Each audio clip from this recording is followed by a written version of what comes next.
এইখন মঞ্চৰ লগত জড়িত দেবেন শৰ্মা ডাঙৰীয়া প্ৰয়াত দেবেন শৰ্মা ডাঙৰীয়া এবাৰ পূজাৰ নাটক এমুঠি চাউল নাটকখন কৰিবৰ কাৰণে তেজপুৰৰ এজন সুন্দৰ যুৱকক আনিব লাগে বুলি নটসূৰ্য ফণী শৰ্মাক অনুৰোধ কৰিলে নটসূৰ্য ফণী শৰ্মা ডাঙৰীয়া দেবেন শৰ্মাক ক'লে যদি ভাল ল'ৰা আছে লৈ নাটকখন কৰিব ভাল লাগিব সৰু চৰিত্ৰ এটা দিয়া হৈছিলে নাটকৰ শেষৰ ফালে যেতিয়া নাটকৰ এমুঠি চাউল নাটকৰ মূল অভিনেতা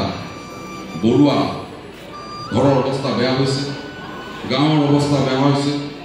চাউলৰ গাড়ী লুট কৰিছে পুতেক জড়িত হৈছে ঘৰখন ভাঙি চিঙি চুৰমাৰ হৈ গৈছে তেতিয়া গাঁৱৰ মানুহ কোনো নাই অকল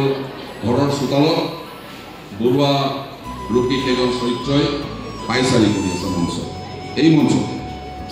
পাইচাৰি কৰি থাকোঁতে এটা চৰিত্ৰ আছে কৰিছিল বিষ্ণুপ্ৰসাদ ৰাভাই আম লৈ আহে আম আনি বন্ধুক দিয়ে তাত নাটকৰ বচন ইজনে সিজনৰ মাছ হয় তাৰ পিছৰ পৰ্যায়ত সেই যুৱকজন আহিলে সুন্দৰ যুৱক আহি যেতিয়া মঞ্চত থিয় হৈ ফণী শৰ্মাৰ ফালে চাবলৈ ধৰিলে মানুহজনে কঁপিব আৰম্ভ কৰিলে ফণী শৰ্মাৰ যি চকু ফণী শৰ্মাৰ যি বডি লেংগুৱেজ ফণী শৰ্মাৰ যি পাইচাৰি মঞ্চত ফণী শৰ্মাক দেখা পায় সেই যুৱকজন নাৰ্ভাছ হৈ গ'ল ফণী শৰ্মাই বাৰে বাৰে নাটক মুখেৰে নামাতাৰ কাৰণে নাটকটো বন্ধ হৈ যাব নোৱাৰে মুখেৰে নামাতাৰ কাৰণে ফণী শৰ্মাই কৈ আছে এই কি আনিছ খবৰ জনা কি হৈ আছে বুলি ডাইলগ কৈ আছে মানুহজন আৰু বেছি কঁপিব ধৰিছে কঁপিব ধৰাৰ কাৰণে ফণী শৰ্মাই যদি কথাই ক'ব নোৱাৰো যদি মুখৰ মাতেই নোলায় তেনেহ'লে মোৰ ওচৰলৈ কিয় আহিছে বুলি 1 লাখ মাৰি দিলে 1 লাখ মাৰি বাহিৰত মানুহ ঠিক আৰ্টিষ্ট কি হৈ গ'ল তাৰপিছত লাষ্টত ফণী শৰ্মাই নাটকখন এইখিনি শেষ দৃশ্য আমাৰ দৰে দুখীয়া মানুহক এমুঠি চাউল খাই